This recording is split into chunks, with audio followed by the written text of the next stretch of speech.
भाजपा के Instagram handle से मुस्लिम विरोधी वीडियो हुआ गायब। कई यूजर ने की थी शिकायत।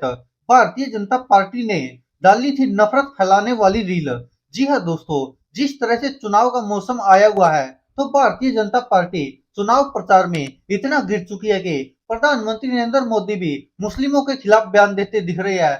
एक प्रदेश के मुख्यमंत्री यानी कि उत्तर प्रदेश के मुख्यमंत्री योगी आदित्यनाथ भी उसी नफरत की आंधी में खुद भी बहते चले जा रहे हैं। और ऐसा शायद कोई ही नेता बचा हो जो मुस्लिम विरोधी बयान ना दे रहा हो। और भारतीय जनता पार्टी ने एक तरह से अभियान छेड़ दिया है कि कांग्रेस को मुस्लिमों का पक्षधर बताओ और हिंदुओं को डराओ। और यही अभियान लगातार भारतीय जनता पार्टी जारी रखे हुए है। और जिस तरह से इंस्टाग्राम से एक वीडियो और गायब हुआ है, जो भारतीय जनता पार्टी ने मंगलवार यानी कि 30 अप्रैल को अपने Instagram handle BJP for India पर रील पोस्ट की थी। चुनाव का समय है तो सभी पार्टियां हर माध्यम से एक दूसरे को काउंटर करने की जुगत में लगी हुई है। और इस वीडियो में भारतीय जनता पार्टी ने कांग्रेस पार्टी पर अपना नैरेटिव दोहराया कि कांग्रेस आक्रमणकारियों और लुटेरों के समुदाय से संबंधित लोगों को सशक्त बना रही है। कई इंस्टाग्राम यूजर ने इस रील को गलत सूचना और नफरती बयान के तौर पर रिपोर्ट किया था।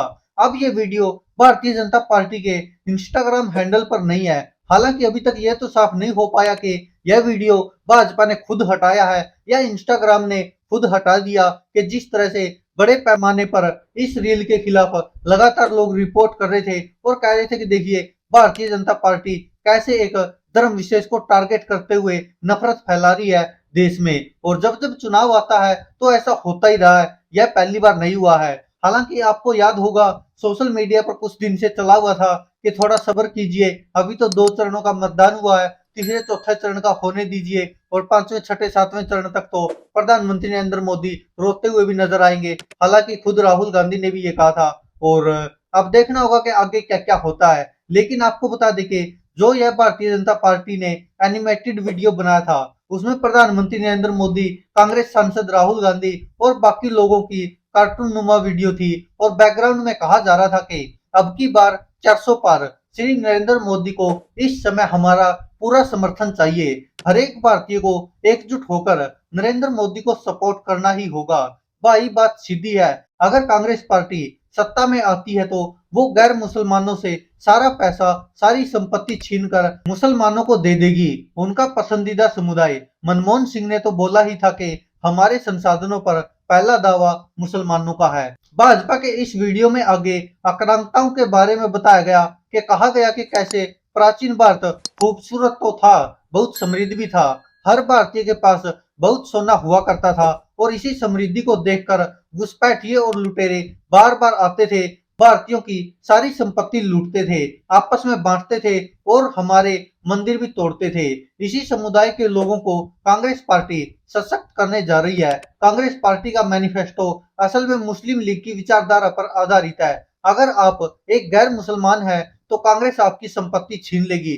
नरेंद्र मोदी इस षड्यंत्र को जानते हैं, केवल उन्हीं के पास इसे रोकने की ताकत है। तो यह इस वीडियो में था। इंस्टाग्राम पर कई यूजर्स ने इस बयान को नफरत फैलाने वाला कहा और कहा कि इसकी शिकायत दर्ज कराई। इन यूजर्स का कहना था कि कहने को तो चुनाव लड़ रही है एक पार्टी, सत्तारूढ़ पार्टी की अपील पर है, मगर इसका निशाना केवल अपने चुनावी प्रतिद्वंदी यानी कि कांग्रेस की तरफ नहीं, एक पूरे समुदाय पर है। देश की लगभग 15% आबादी को आक्रांताओं और लुटेरों का समुदाय कहा गया है।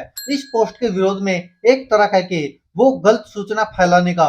पोस्ट का विरोध करने वालों का तर्क था कि कांग्रेस के मैनिफेस्टो में ये कहीं नहीं लिखा गया कि वो गैर मुसलमानों से पैसे और संपत्ति छीनकर मुसलमानों को दे देंगे, मगर ये नैरेटिव भाजपा के कुशल नेतृत्व से सीधा आ रहा है। कुछ ही समय पहले राजस्थान के बांसवाड़ा में एक चुनावी रैली में खुद प्रधानमंत्री नरेंद्र मोदी ने कह दिया था कि अगर कांग्रेस सत्ता में आई तो वो देश की संपत्ति को घुसपैठियों में बांट देगी, जिनके ज्यादा बच्चे हैं उनमें बांट देगी, हिंदू महिलाओं के मंगलसूत्र भी उनसे छीन कर मुसलमानों में बांट दिए जाएंगे। और यह मनमोहन सिंह पहले ही दावा कर चुके कि भारत के सभी संसाधनों पर पहला हक मुस्लिमों का है। तो यह भारतीय जनता पार्टी का चुनाव प्रचार है। आप सोचकर देखिए कि जिस पार्टी ने लगातार 10 साल तक भारत पर राज किया हो, वो पार्टी आज के समय में भी किस मुद्दों पर वोट मांग रही है, यह सोचना होगा। अब आप सोचिए कि प्रधानमंत्री पद की क्या गरिमा होती है, लेकिन प्रधानमंत्री नरेंद्र मोदी जी ने कहां पहुंचा दिया है प्रधानमंत्री पद को। आप सोचिए कि प्रधानमंत्री नरेंद्र मोदी जिस तरह की भाषा का उपयोग कर रही है और जिस तरह से भारतीय जनता पार्टी मुस्लिमों के खिलाफ नफरत फैला रही है, तो ये अपमान पूर्व राष्ट्रपति अब्दुल कलाम का भी है। जिस तरह से, क्योंकि वो भी मुस्लिम थे, वो भी मिसाइल मैन थे और वो भी राष्ट्रपति बने थे भारत में, और जिस तरह से भारत का नाम रोशन किया था पूर्व राष्ट्रपति अब्दुल कलाम ने, लेकिन भारतीय जनता पार्टी आज उन्हीं के समुदाय को इतनी नफरत से देखती है, इतना नफरत फैला रही है देश में, और हिंदुओं का फायदा उठाने के लिए उनको गुमराह कर रही है। और जिस तरह से भारतीय जनता पार्टी ने यह पहली बार तो किया नहीं है और आगे भी करती रहेगी। इसका सबसे बड़ा कारण क्या है? हमारे देश की जनता, जिनको बेचारों को लगता है कि अगर हमने प्रधानमंत्री नरेंद्र मोदी को तीसरी बार प्रधानमंत्री नहीं बनाया तो हिंदू खतरे में हो जाएगा, मुस्लिम लूटने लग जाएंगे, ये वो ऐसी लगातार मानसिकता और प्रोपगेंडा व्हाट्सएप के थ्रू और सोशल मीडिया के थ्रू लगातार भारतीय जनता पार्टी फैलाती रही है। और शायद अब जो इंस्टाग्राम से वीडियो गायब हुआ है, कुछ लोग कह रहे हैं कि यह भाजपा ने खुद हटा दिया होगा, लेकिन ऐसा लगता नहीं है। हो सकता है कि इंस्टाग्राम ने खुद ही भारतीय जनता पार्टी की इस नफरत भरी वीडियो को हटा दिया हो, क्योंकि आप इस स्क्रीनशॉट को भी देखा होगा आपने, जो एक इसी वीडियो से लिया गया था। तो इसको देखकर आप समझ सकते हैं कि भारतीय जनता पार्टी किस स्तर तक गिर चुकी है, और शर्म आनी चाहिए खुद भारतीय जनता पार्टी के उन कार्यकर्ताओं को भी जो अंधे होकर इनके पीछे लगे हुए हैं। अब आप सोचिए कि क्या वास्तव में मुस्लिम समाज इतना खराब और इतना घुसपैठिया और भी न जाने क्या क्या है जो भारतीय जनता पार्टी कहती है? आप खुद सोचकर और समझकर जवाब दीजिए,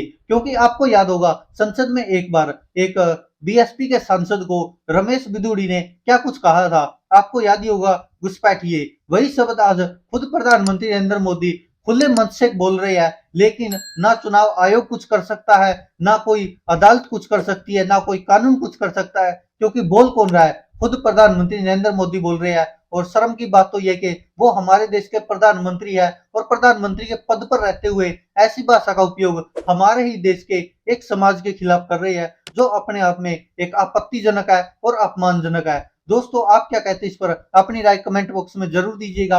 आप क्या सोचते हैं, कहां तक सही है? प्रधानमंत्री के पद पर बैठा हुआ प्रधानमंत्री नरेंद्र मोदी इस तरह की भाषा का प्रयोग करता है और उसकी पार्टी इस तरह से फेक वीडियो और फेक न्यूज फैलाकर एक मुस्लिम समाज को अपमानित करती है, उनके खिलाफ प्रोपगेंडा चलाती है। आपको याद होगा खुद प्रधानमंत्री नरेंद्र मोदी ने मंच से कहा था कि फेक वीडियो जो फैलाते हैं, जो फर्जी वीडियो फैलाते हैं, उनके ऊपर कार्रवाई होनी चाहिए, उनको जेल में डाला जाना चाहिए। तो इसको लेकर तो फिर पूरी भारतीय जनता पार्टी को जेल में होना चाहिए। जिस तरह से भाजपा लगातार सोशल मीडिया पर नफरत फैला रही है, झूठी सूचनाएं जनता तक पहुंचा रही है। दोस्तों, आप क्या कहते हैं इस पर? अपनी राय कमेंट बॉक्स में जरूर दीजिएगा।